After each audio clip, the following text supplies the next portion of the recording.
It's the 10th of February 2009. We're the LiveWire Critics and we've just watched The Orphanage. I'm Barney. I'm Tanya. Ben. I'm Emma. Lewis. Chloe. Alice. Max. Josh.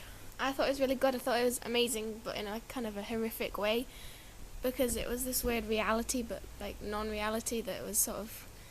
It's in like most of Toro's films, like in Pan's Labyrinth as well, that there's this fake kind of monsters, but they're not monsters. So I thought it was really good.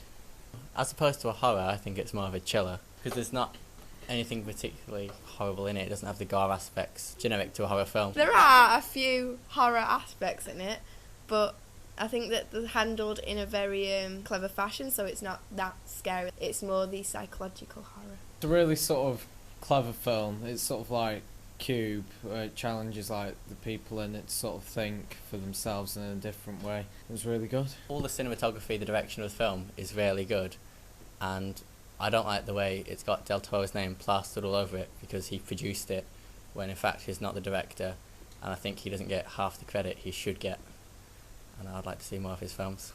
I enjoyed the film. I think the actresses and the actors involved were excellent. I think the kids were really good as well. I think it was more suspense and thriller, or horror. I'd definitely go see it again. I thought the acting from Lara was really, really good because, I mean, it must be really hard to play because of the vulnerability of the child, and it's like the mother-child relationship. Parts of the film that you don't really pay a lot of attention to at the beginning all connect at the end, which I thought was quite interesting and not expected. I thought it was quite good. I thought the acting was really good. Strong performances. The cinematography was equally good. There was some jumpy moments.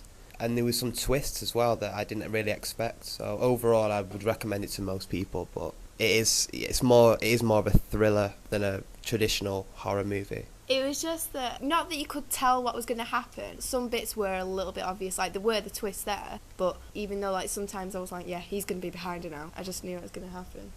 I would disagree with that. Generally there were a lot of scenes when you had the traditional slow zooming in and eerie music building up and you'd think something was going to happen and then it wouldn't.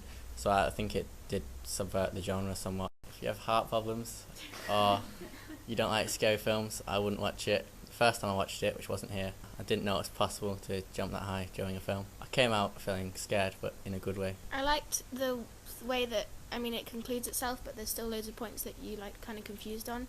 But it kind of leaves it in this way that you can decide what happened. So yeah, I'd give it like a 5 out of 5 because it was cool. I like the way it could be sort of interpreted in two ways, as either it's all true and there's ghosts, or that she's just going insane because of losing her child. And there's definitely a lot of moments where I jumped. It was very scary, so I'll probably give it like a 4 out of 5. I'd give it a 4 to 4.5 out of 5 because it's one of the best suspense horror films I've seen. I'd probably give it a 4 out of 5 because I hate scary thriller films, but it was one that even though I was like, no, can't watch, but I still couldn't not look. I think I'd give it 4 out of 5, mainly because it's not really the type of film I'd watch of my own choice. I did enjoy how everything got connected at the end. Not enough gore, in my opinion. I'll give it 5 out of 5 because it's rare I find a film so absorbing. The acting, the whole plot line, the direction, everything as a whole was brilliant, so I'd definitely recommend seeing it. I would give it a 5 out of 5 because I wasn't expecting it to be that good, to be honest. But it really was an amazing film, so I would definitely recommend watching it. I'd give it 4 out of 5 because it had a good plot and good characters. I really enjoy sort of thriller films. I'd give it a 4 out of 5 because I think the acting and directing and the plot was all really, really good. I don't know, I think it just lacked something. I don't know what it was, but it just lacked something that I wouldn't give it a full 5 out of 5.